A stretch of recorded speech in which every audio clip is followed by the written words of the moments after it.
Hello, and welcome to Garage Geek.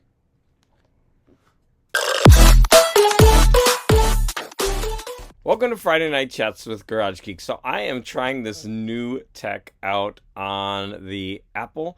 This is not my computer, it's my husband's, and he hates when I use his computer. So I was lucky to be able to do this, but there seems to be like a halo around me, and I'm like a lot lighter than the background picture. We're gonna see how this works, but I just really like this tech, and it was really funny because I was bugging Sleepy. Ever since I saw him do it in his video, I was like, how did you do that? And he's like, oh, it's the new Mac download. And I was like, I grabbed my computer and I immediately downloaded it, and then it was like, oh, you don't have it after, uploading it, doing the download, the update, I should say. After doing the update for about 20-30 minutes, it finally says, oh, you don't have enough memory on your computer for this update. And I was like, oh yeah, that's what happened last time. What happened was I bought this computer, which is the MacBook Pro, for my husband, and then he just gave me his old computer. So I mean, I use that computer all the time for live streams, but I'm jealous because I like this background tech. So I have a lot to share with you tonight. It's been a few weeks since I did a Friday night chat, and that's because I've had a lot of stuff going on in my life. I'm not going to give you a lot of details because it's a lot of it's private, but I'm fostering 4 children, and the ages are from 3 to 17, and the 3-year-old is a boy, and so much energy running around. Constantly have to watch him. I was afraid that I wouldn't be able to do this video tonight, but my husband is watching him right now.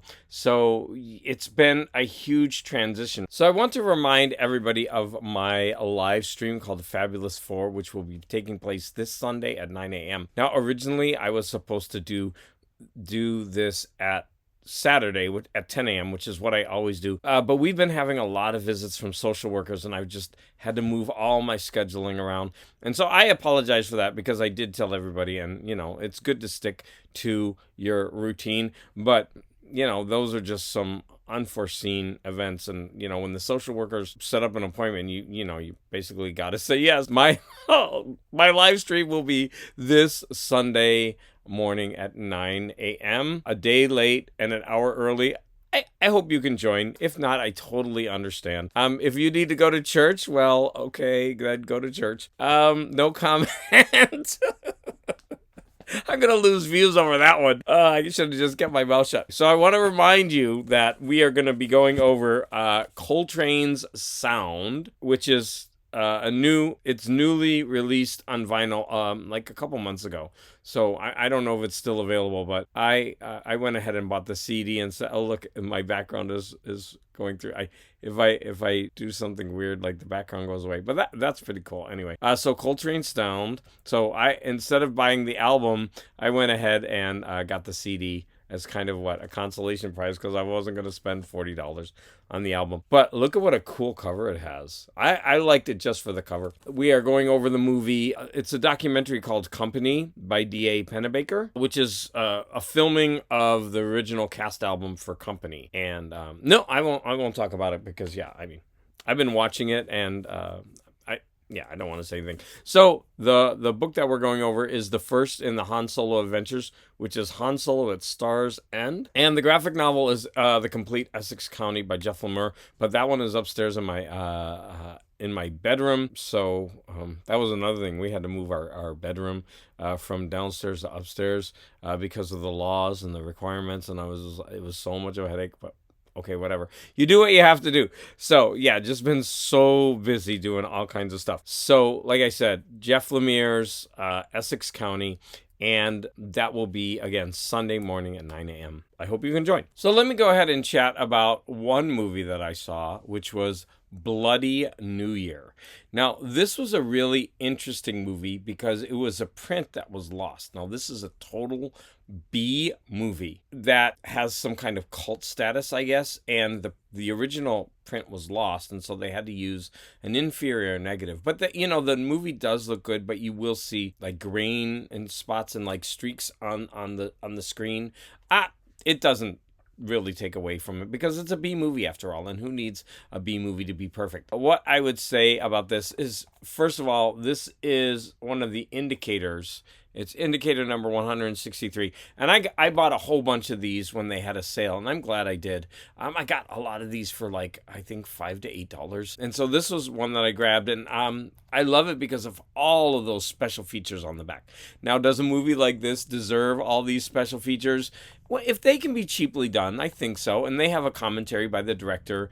And I haven't watched all of these. It's actually in my my PlayStation right now because I started it and I'm going through the special features now. But it's a fun movie, and it actually surprised me for the budget. Some of their special effects were pretty good and pretty convincing. Now the movie is over long. It just goes on, but it's a B movie and it's fun. And I would say that if you're a fan of B movie horror, then you should give this a try. But if you're like a serious horror aficionado, you might not want this because it's definitely in the B movie territory. But for the budget and what they were able to do, like there was a couple of genuine chilling moments in the movie and things that caught me by surprise. And you know, they did it with like tarp and goo. And so it's a really kind of a fun movie if you like that kind of thing. Bloody New Year. I want to talk about 19 Crimes. So 19 Crimes is a pretty inexpensive wine, and I think it comes from Australia. And the reason it's called 19 Crimes is because I believe there were 19 crimes that could get you sent from England to Australia to start the colony there. The wine is actually pretty good, and the labels of 19 Crimes always had like a convicted person's face. They're very interesting wine labels, and I always really like. They've had a couple of gimmicks, and one they started adding like a, what do you call that? Not a barcode. One of the little codes, QR code that you can scan, and it brings the label to life, and the convicted person starts telling their story. It's pretty good. Right now, they are doing specials for Halloween. They have a limited glow in the dark of Frankenstein and the Bride of Frankenstein.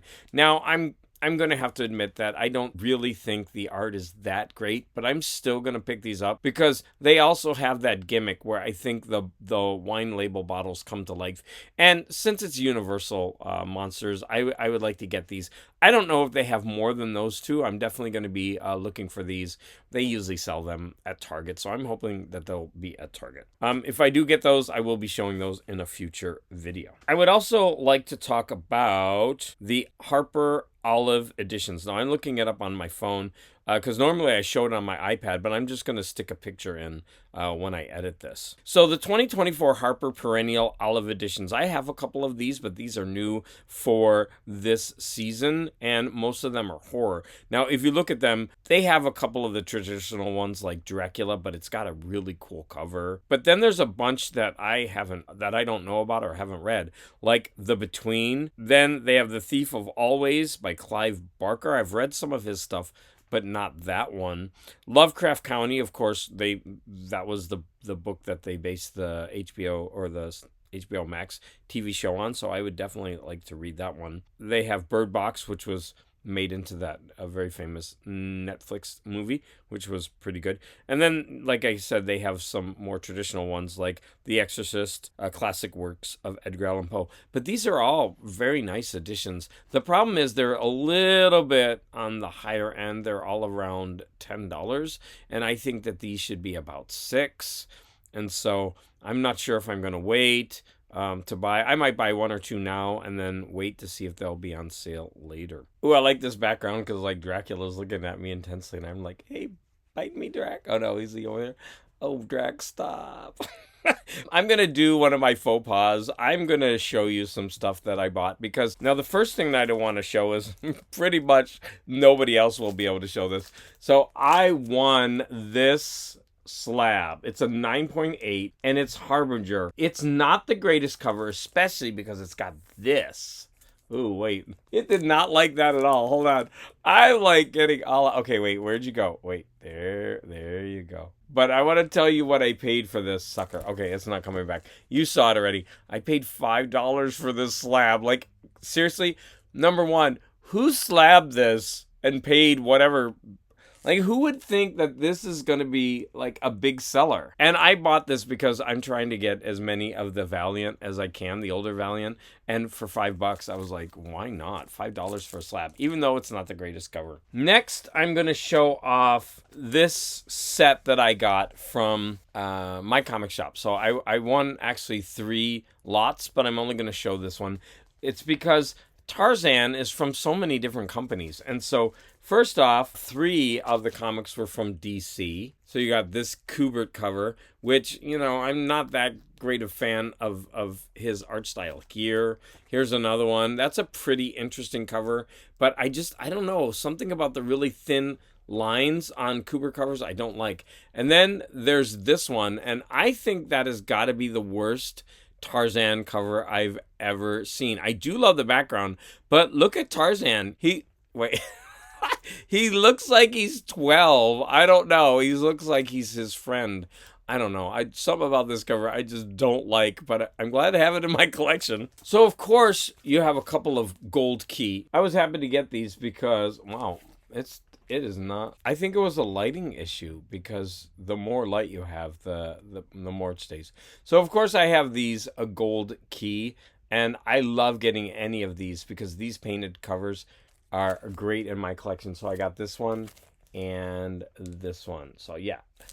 And then finally, I got a couple of Marvels. Even though these are a little bit beat up. One is beat up and it's got writing on it. I think the Marvels they got the coolest art on them. There's this one, and then this one is I had to remove the background because it was just not picking up these comics. So I'll put my comics up, and plus you can see all the mess. I'm trying to, again, fix my room up. But, I mean, the cover of this is awesome. But you know what?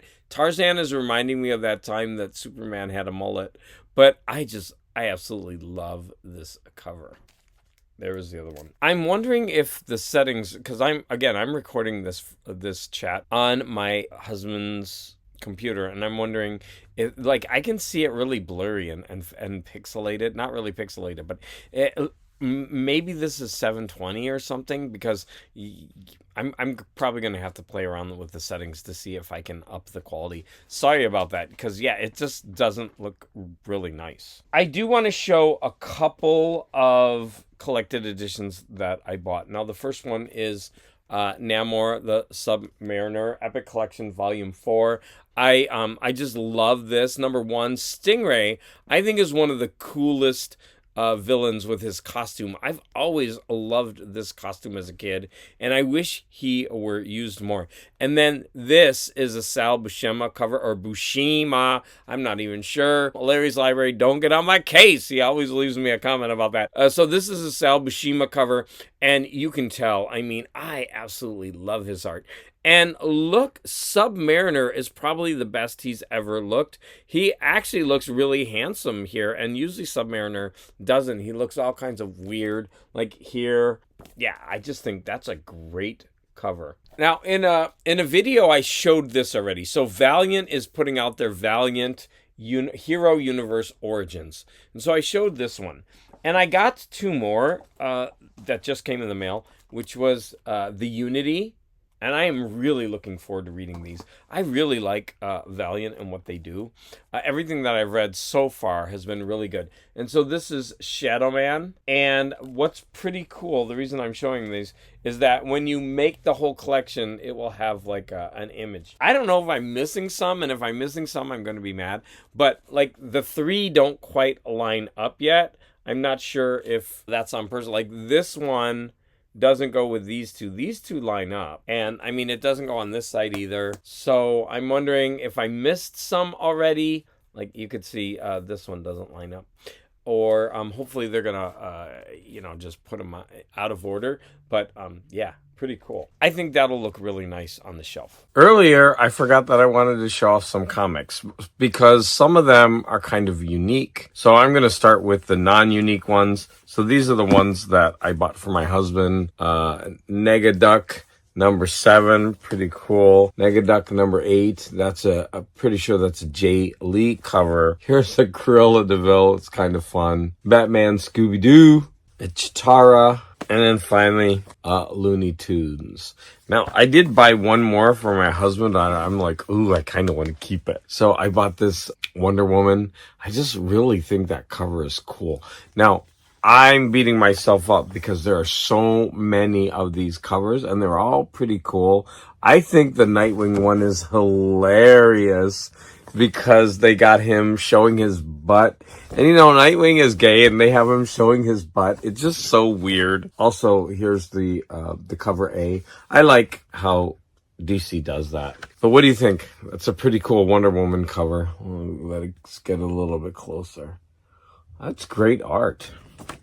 Okay, so I bought a bunch of facsimile editions plus some others. So let me just go ahead and show those off. Here's a painted cover for Transformers #1, and it usually is pretty expensive, so I'm glad to have that one. Cruel Universe facsimile of Secret Wars #9. Frankenstein issue #1. I got 2 covers for that one. I usually don't do that. This one is pretty cool too. This is after he throws the little girl in the water. Pretty creepy. No, you're hurting me! No!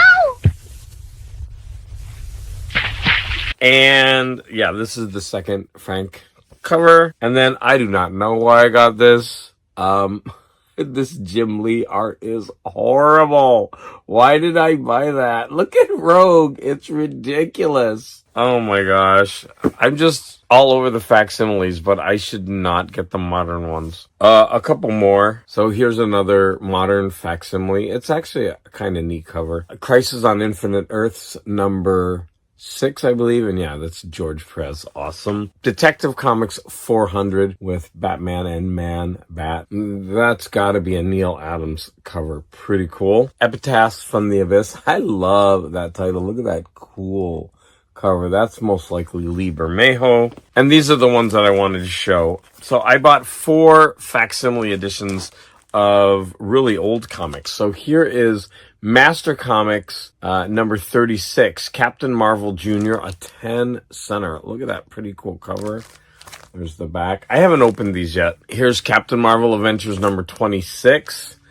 That's a pretty cool cover. Very patriotic there. Another Captain Marvel #17. And this one has a painted cover, but look at his face, looks like a beet. Or he got sunburned or something, but that's still a pretty cool cover. And then the last one is Black Cobra. I don't see the issue number on this one. From Ajax Comics.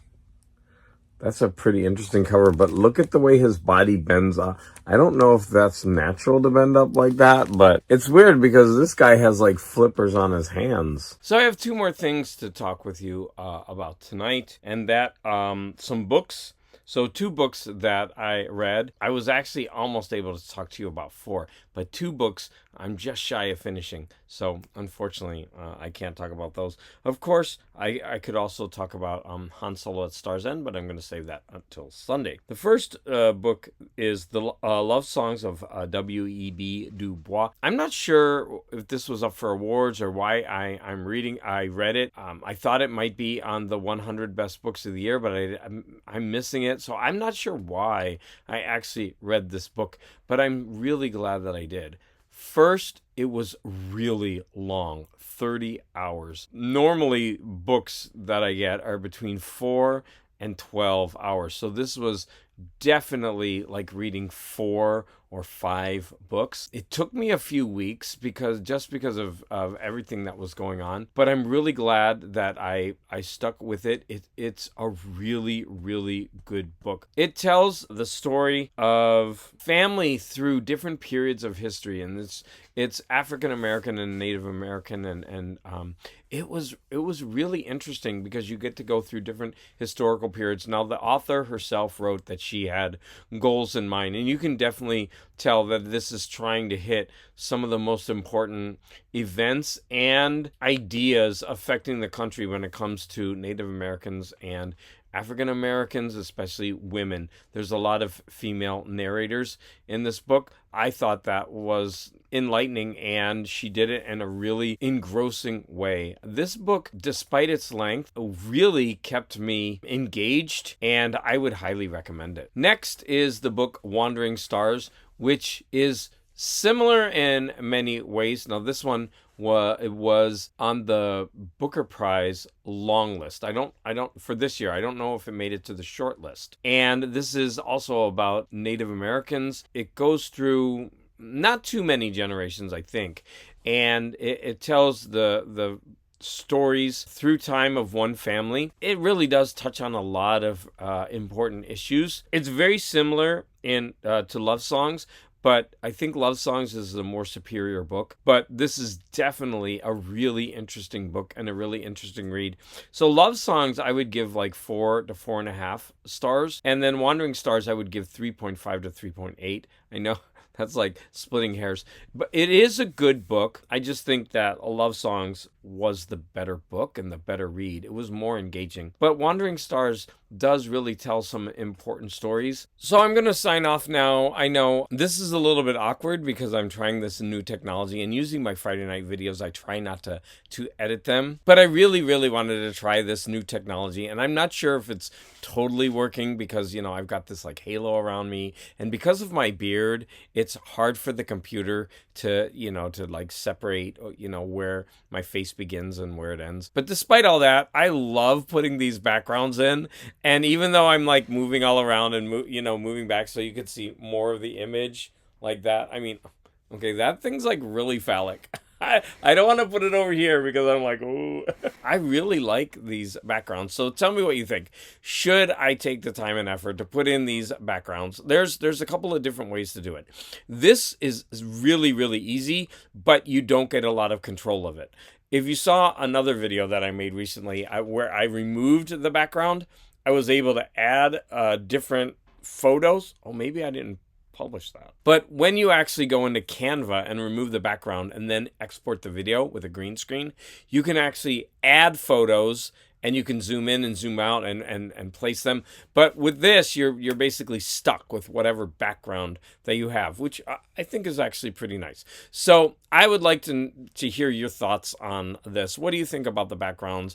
Is it just a gimmick? I love changing the backgrounds like this, so even if you say it's a gimmick, I'll probably just continue to do it. But I might be trying it both ways with the Canva because I really like the amount of control that you get, and I think the image is also a lot more crisper.